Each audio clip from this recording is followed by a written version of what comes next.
Wow, are we already at episode number 10? Time goes by fast, huh? 130,000 views, emails from around the world, and the number one question I get asked is what? How did you convert to Islam? Well, it's a long story, so I'll give you the short version of it. Here it goes. Before Islam, I used to hang around with people who were into really bad stuff. I mean, really bad stuff. When I come to think of it, I didn't have the best choice of friends. Man, these guys were a bunch of characters. Here are some of the characters I remember. The con artist. Hey, Ali, how's it going, baby? How's it going? I want to ask you a quick question. That book you have in your hand, how much did you buy that for? $25. Not bad, not bad. I can sell it for 30. Yes, 30. And I'll give you 15. Huh? We got a deal? Come on. Okay, I'll give you 20. The crazy guy.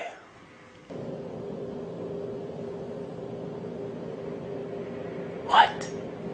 The trash talker. So they came up to me, I was like, dude, what are you talking about, man? What are you talking about? If you got something to say it in my face. And he was like, he just looked at me like I was crazy.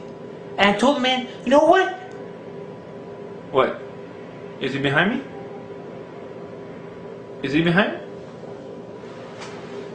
Oh, okay. Anyways, I told him, what did I tell him? The weird guy. So what you doing today? I don't know. I guess.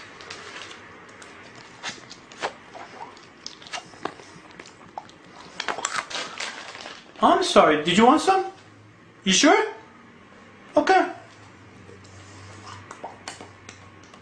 The thief. What's going on, man? Everything cool? You cool? Alright. Once I get those credit card numbers, I'll be in business. Bam! I'll be in business, you know what I'm saying? Woohoo! So one day, one of my best friends, which was also one of the worst friends, asked me to come play basketball with him in a Muslim basketball tournament. A Muslim basketball tournament. So I asked him, cool, who do we know that's Muslim? He tells me he's Muslim. You're Muslim? Mr. Illegal? Mr. I just got arrested? Mr. Let me teach you how to cheat in school? Mr. Hey, look at that girl over there? You're Muslim? You're Muslim?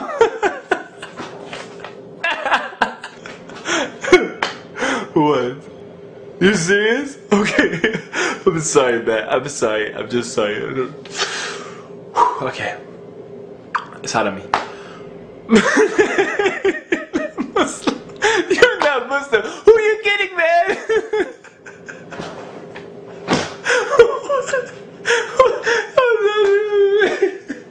I'm getting out of here.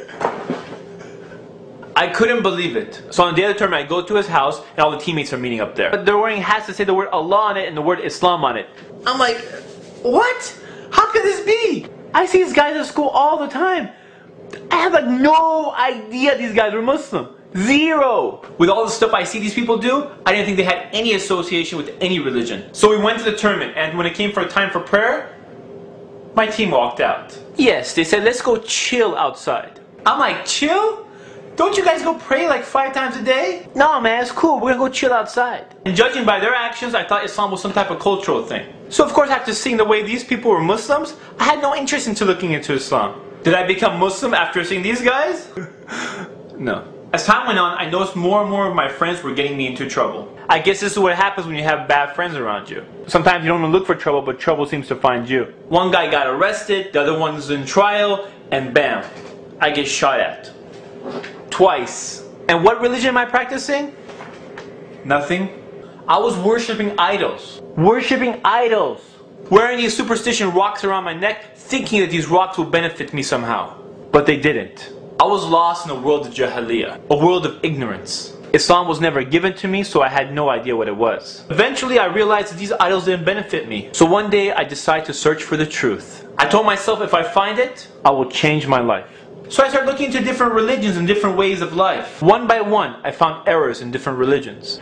Each time I found an error in a religion, I would throw it out. I mean, if the religion is from the creator of all things, the one who made everything, from God the Almighty, how can I have an error in it? Or how can I accept a message that's been changed by man? Or how can God get killed or die? I didn't buy it. Or blind following some clergy guy? Someone who claims he's closer to God than the rest of us? I don't think so. Pretty soon, I start losing hope. It looked like all the religions were eliminated. Then one day someone gives me a flyer to an Islamic camp. So I figured this would be a great time to check out the religion of Islam. Unfortunately, it was bad timing. You see, my father was in the hospital and the doctor told us he has about a few days to live. So my mother tells me we should stay here because this is the last time you'll probably see your father. So at first I decided to stay. And then, suddenly, I don't know what happened, I changed my mind. I figured there was only one religion left and I had to check out what this Islam is. So against my family's will, I decided to go. So I took my purple-haired girlfriend and we went to the Islamic camp. Purple-haired girlfriend? Dude, I told you I was lost. Anyways, when I got to the camp, I was causing a lot of problems. Let's say I was just a big troublemaker and they wanted to kick me out. Yeah, I was pretty bad. And eventually I got so tired of causing trouble, I took a break and I sat down. I actually started listening to the lecture. It sounded very interesting. The speaker was talking about things I never heard before. I started evaluating, analyzing, questioning. And for the first time in my life, I started thinking. It was amazing. It all made sense. I told myself if I ever find the truth, I will go after it. In less than 24 hours, I became Muslim.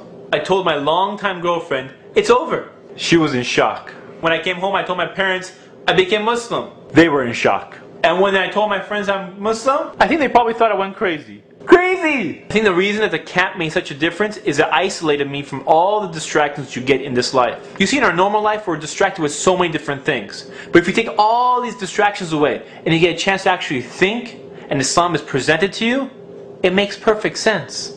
Do you ever wonder why so many prisoners become Muslim? All the distractions are gone. They have nothing to do except to think. So they think. So I come back and everyone thinks I'm crazy. How come they didn't think I was crazy when I was worshipping rocks? You see, I don't get that. Alhamdulillah, I've been Muslim ever since. Alhamdulillah. Now look at the difference between the two types of Muslims I met. The ones I went to high school with were nothing but a bunch of characters. The ones I met at the camp were practicing Muslims. You see, both types of Muslims had an effect on me, but only one had a positive effect. The other had a negative effect. You see, when Islam was presented correctly to me, I became Muslim the next day. So if you call yourself Muslim, and you imitate the misguided people around you, why would anyone want to be like you? I mean, if you go have a beer with your friends, and then you try to talk to them about how great Islam is, they'll think you're a hypocrite. You see, there's people out there that are just like me. They are sincere, they want the truth, but they just need someone to present it to them. SubhanAllah, Allah subhanahu wa ta'ala gave you Islam. It's the greatest gift you can get in your life. And if you throw that away so you can imitate the misguided people, how does that make sense? I mentioned two types of Muslims. It's up to you to decide which one you want to be. Yeah, one path is going to be tougher than the other, but the end result is worth it. As you know, there's no compulsion in Islam. So the way we carry ourselves is the way we carry Islam to the people. SubhanAllah, those who had Islam and decided to be bad examples around me and never gave me Islam, what are they going to say to Allah subhanahu wa ta'ala on the day of judgment? Instead of giving me Islam, they gave me nothing. You see, if you slack off in your religion, it doesn't just affect you, but it also affects everyone who interacts with you. Do you know what I'm saying? No, seriously, do you know what I'm saying? I hope you do, inshallah. This is Ali reminding you just in case you forgot. This is Ali reminding you just in case you forgot.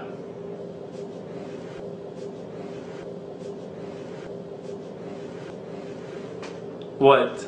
That's it. That's the last episode. 10 episodes, we finished them, alhamdulillah, and season 1 is finished. I hope to come back for season number 2, inshallah. I hope you come back for season number 2, inshallah. And I have plenty of ideas, it's just a matter of putting the time aside to do them, inshallah.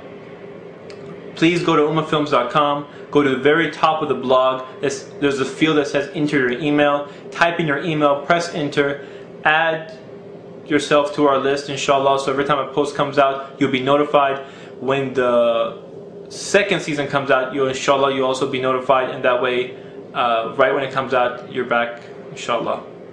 I hope you enjoyed it as much as I enjoyed it. I hope you benefited from it and not just were entertained by it. Jazakallah khair for watching, for letting others know, for your emails, and for all your comments. Assalamu alaikum. This is Ali reminding you just in case you forgot.